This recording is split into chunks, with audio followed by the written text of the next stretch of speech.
అంబేద్కర్ కోనసీమ జిల్లా యానాం బీచ్ లో నిర్వహించే సంక్రాంతి బీచ్ ఫెస్టివల్ అభివృద్ధి పనులను ఎమ్మెల్యే ఐతాబత్తుల ఆనందరావు పరిశీలించారు. అనంతరం బీచ్ ఫెస్టివల్ కు సంబంధించిన ఏర్పాట్లపై కలెక్టర్ మహేష్ కుమార్ తో కలిసి సమీక్ష నిర్వహించారు.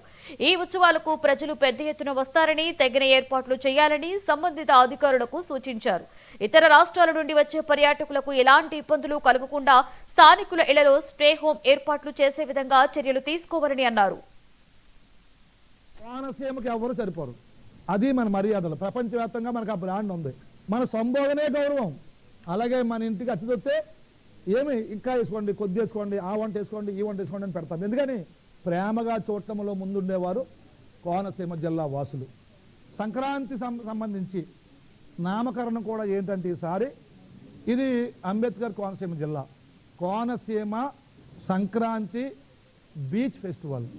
ముఖ్యంగా నా ఆడపడుసులు భారతదేశ వ్యాప్తంగా పనిచేస్తున్నటువంటి అమలాపురానికి చెందిన ఉద్యోగస్తులు ఎవరే సొంత ఊరికి వస్తారో ఈ సొంత ఊరికి వచ్చినటువంటి ఆడపడుసులకి కూడా తెచ్చుకున్న భర్తలకి, పిల్లలకి సంతోషకరమైనటువంటి పండగ దీన్ని మార్చాలని రోజుకి 1,00,000 నుంచి 2 లక్షల మంది హాజరయ్యే ఈ కోనసీమ సంక్రాంతి బీచ్ ఫెస్టివల్ని, ఈ సంబరాలని రాష్ట్ర ప్రభుత్వ పండుగ గుర్తించమని ముఖ్యమంత్రి గారిని కలిసి ఆయనకి వినతిపత్రం ఇవ్వడం జరిగింది.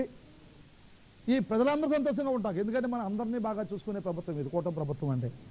కాబట్టి రేపు జనవరి నెలలో రాబోయే సంక్రాంతి పండగకి కోనసీమ సంక్రాంతి బీచ్ ఫెస్టివల్ని విజయవంతం చేయడానికి ఈ రోజు నుంచే ఆ పనులు ప్రారంభించాలని నేను అనుకున్నాను.